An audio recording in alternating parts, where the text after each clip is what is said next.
back in the old days, some of them called me uncompromising on this. They, some of my people got frustrated sometimes at me because I was like, you have to do it this way. You can't do it any other way. I won't let the ship sail. I mean, I won't back it. So some people, I got my tiffs with Irish people too. I mean, they blew off steam. It's called blowing off steam. But sometimes they called me uncompromising and old man. Like I said, my Irish people, they would drink and they would say things too. They would talk a little scuttle butter, scuttle. They would talk they would get mad at me too a little bit sometimes because I was very fussy about my ships, very fussy. About like the lifeboats and the safety standards and sometimes they got a little fussy about it and everything else like that. And then the women would talk to them and be like, "Well, he just wants you to be safe out there and stuff like that." And because I mean, I had lost many ships to the ocean. I respected the ocean, and I would tell my people that too. I said you need to respect the ocean. The ocean is a dangerous place. There are, a lot of people didn't even believe that there were 90-foot waves out there in the ocean. And I'd say talk to the old sailors. They'll tell you about the 90-foot waves. And it's like, yeah, those waves they get to be 90 feet out there sometimes. On some of those cruises. That's why we build them big. So they can take the big waves and stuff like that. There's even a record 120-foot wave one time, or something like that. 120-foot, just massive wall of water, basically. They measured it at 120 feet tall wave. There was also something about a 200-foot tall wave one time too, or something like that. But that's like unusual. 240, I think, or something like that is what they estimated it was, or something like that. Which I've never seen. It's never been documented, but some sailors said they estimated the wave was about 240 foot tall wave out in the ocean, which is like anyway, yeah.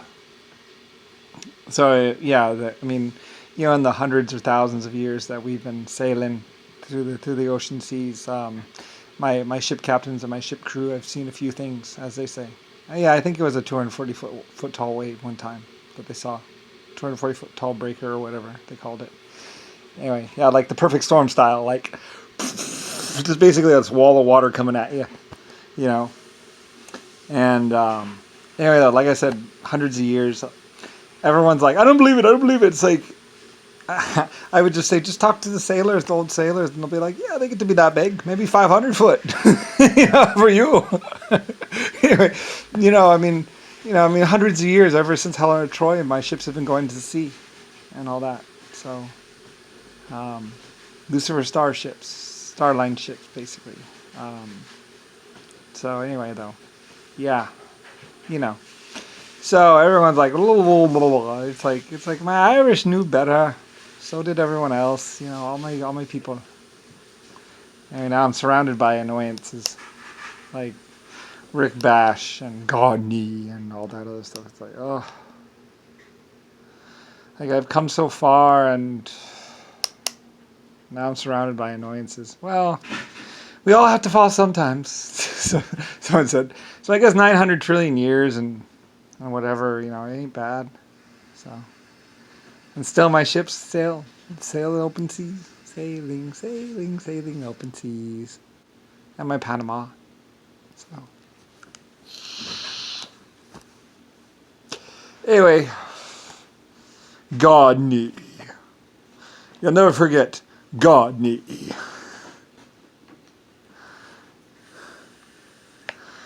Basically, Rodney being an idiot.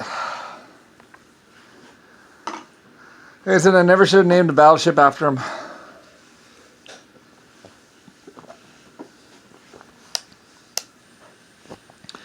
He was like, I'm Admiral Rodney now. They made me Admiral. Like, oh, what's the world coming to? Anyway, though. And my happy little immigrants. They weren't really immigrants, they're my employees. White Star Line employees. Anyway, they're not Jewish. They're White Star Line. power company people, electric people, workers, tradesmen of every type and kind. Like my Europeans were my go-to team for the longest time.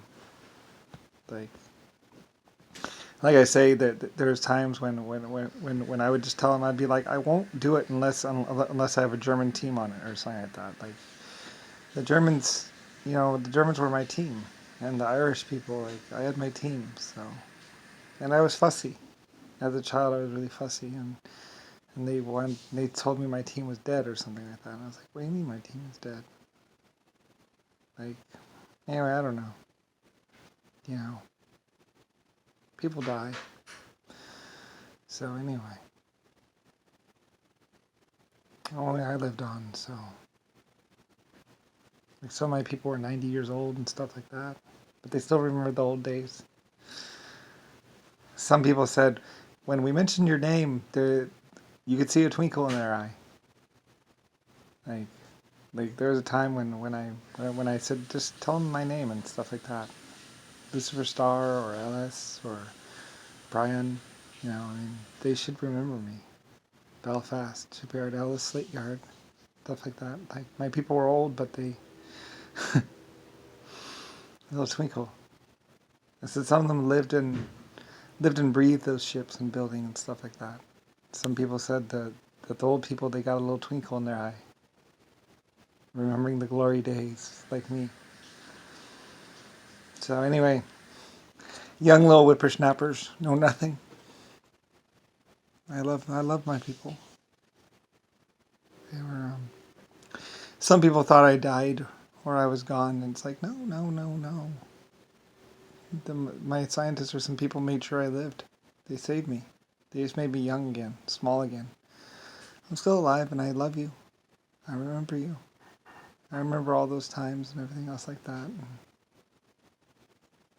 And you were amazing.